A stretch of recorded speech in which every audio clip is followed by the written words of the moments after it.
All right, what's going on, internet?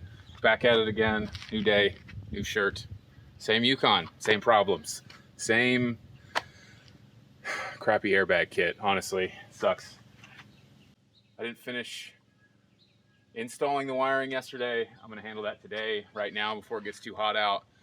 Yesterday it got so stinking hot that my phone just quit recording. Said, nope, I'm done. So let's see if I can get this stuff handled before it's 1,000,000 degrees outside.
All right, well, had a nice little nap under the car.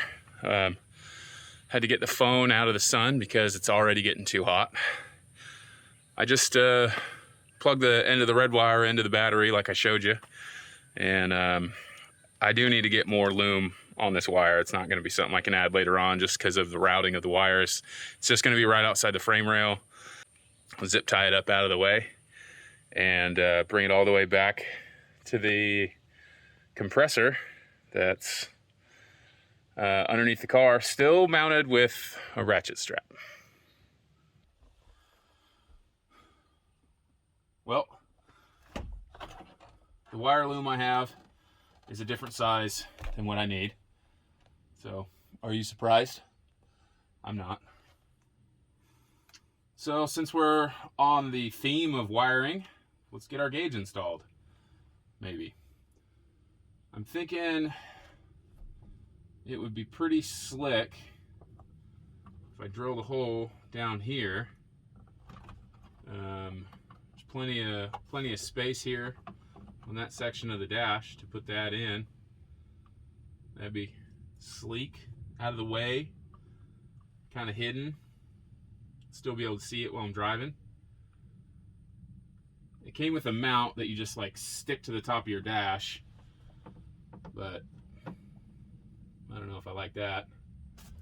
Might be kind of cool on the pillar up here. That's not too bad. Oh, or you could throw it on the ground. I mean, that's cool too. That's hidden, out of the way. All right, we're just gonna stick it up here. There's 5 of these. This end goes to the pressure switches on the manifold. This switch goes to the back of the gauge, right in here. So you can see 4 plugs, that's each corner, each bag. And then that top 3-pin connector will be the pressure in the air tank. Here's the mount, the sticky mount. You can see all these relief cuts in there. That's so you can mold it if your dash has a lot of curve to it, a lot of shape. But while these things are all bundled up, all nice and tidy like this, I am going to open this door and see if I can get some air in here. It's toasty. All right, while these are bundled up all nice and neat like this, I'm gonna label both ends. Then I can plug it into the gauge, run all the wires under the carpet, back to the manifold, and I'll know what plugs in where. All these plugs are the same. It's a 3-pin connector on this side, and it's this 3-pin waterproof connector on this side. New camera angle, because you keep overheating and shutting yourself off. So I got all the wires tucked in behind the dash except for my power harness there. All of those are running just back behind the dash and down under the carpet. They're just all right here. I'll tuck them in and they'll run all the way back under the carpet. And they're all right here. They're going to plug into this. So, yeah, I'll just set you up on the tripod in the shade since you can't handle the sun. Oh, I'm hoping that in these fuses right here, that there is something to do with like the radio and the headlights, because that'll get me almost everything I need here. Because that's headlight, radio, or sorry, it's a headlight, switch 12, constant 12. It'll be stuck to the top of the dash, looking kind of janky, which sucks. But that's all I got time for right now, is jankiness. Working on putting the compressors in the air tank in under the back of it where the spare tire used to be. I'm not going to carry a spare tire with me. I've got roadside assistance. I'm not worried about any of that. I would rather have the space for these components here. That way I don't have to have them in the vehicle and lose any cargo space. This is the short wheelbase Yukon, so I kind of need all I can get, especially once I put the 3rd row in. Your trunk space is like that big. So I've got the air tank out from underneath. I've got this strap bent up out of 10 gauge, I think this is. Pretty heavy. It's just what I had. Definitely overkill for this. This tank doesn't weigh anything, and it's, yeah, this is just, I'm just using what I had.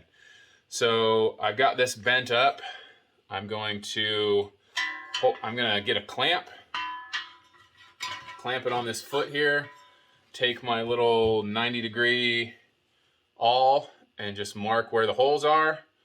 I'll drill them out with the drill and throw a nut and bolt with some Loctite, and then this will go from having feet on it like this to having a hanger on it like that. And you can see it's offset on one side because the cross members underneath are different heights.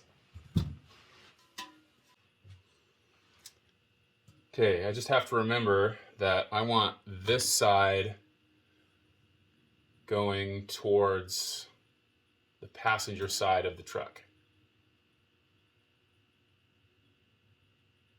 And you can't just hang it upside down by these feet right here, because this is a drain valve. Because when you compress air, it gets moisture inside it. So every once in a while, you got to go underneath and open this valve up and drain the water out of the tank. So if that's on top, you're not going to drain any water out. And there's no bung on this side, so this tank only mounts one way.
Still the same Yukon.